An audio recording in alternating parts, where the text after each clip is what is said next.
ইতিহাস, ভূগোল, বিজ্ঞান এই সাবজেক্টগুলোর পাশাপাশি আমরা খেলাটাকে কম্পালসারি করব, সেটার মধ্যে মার্ক থাকবে, সেটার মধ্যে পাস ফেল থাকবে। পড়াশোনার পাশাপাশি খেলাধুলাকে গুরুত্ব দিয়ে বাধ্যতামূলক করার পরিকল্পনার কথা জানিয়েছেন প্রধানমন্ত্রী তারেক রহমান। তিনি বলেন, দেশে ক্রীড়াকে একটি টেকসই পেশা হিসেবে প্রতিষ্ঠা করতে সরকার ইতোমধ্যে বিভিন্ন উদ্যোগ হাতে নিয়েছে।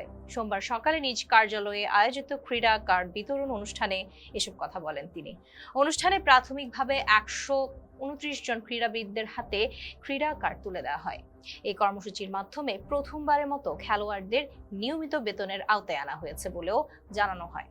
প্রধানমন্ত্রী আরো জানান, বেতনভুক্ত ক্রীড়াবিদদের প্রতি 4 মাস অন্তর পারফরমেন্স মূল্যায়ন করা হবে। নির্ধারিত মান বজায় রাখতে ব্যর্থ হলে তালিকা থেকে বাদ পড়ার বিধানও থাকবে। এর মাধ্যমে পেশাদার ও প্রতিযোগিতামূলক ক্রীড়া পরিবেশ গড়ে তোলার লক্ষ্য নির্ধারণ করা হয়েছে। এদিকে আগামী 30 এপ্রিল সিলেট থেকে নতুনভাবে ক্রীড়া প্রতিভা অন্বেষণ কার্যক্রম শুরু করার ঘোষণা দেন তিনি।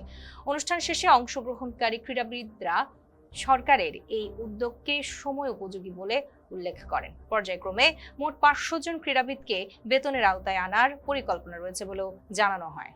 আমরা চাচ্ছি যে বাচ্চাটা যে খেলাটাই পছন্দ করুক, কিন্তু সেই খেলাটা তাকে খেলতে হবে, সেটাতে তাকে এক্সপার্ট হতে হবে, সেটাতে তাকে নিজেকে গড়ে তুলতে হবে। অর্থাৎ ইতিহাস, ভূগোল, বিজ্ঞান এই সাবজেক্টগুলোর পাশাপাশি আমরা খেলাটাকে কম্পালসারি করব, সেটার মধ্যে মার্ক থাকবে, সেটার মধ্যে পাস ফেল থাকবে, যাতে সে সেটা সিরিয়াসলি নেয়। শুধু আচ্ছা বিকালে একটু খেলতে গেলাম বা অফ টাইমে একটু খেলতে গেলাম, নট দ্যাট, সিরিয়াসলি হতে হবে। অর্থাৎ আমরা আসলেই চাচ্ছি আমাদের ছেলেমেয়েরা যাতে সত্যিকার ভাবে নিজেকে একজন যেটাই খেলবে সেটাতে যাতে সে তাকে নিজেকে এক্সপার্ট হিসেবে গড়ে তুলতে পারে।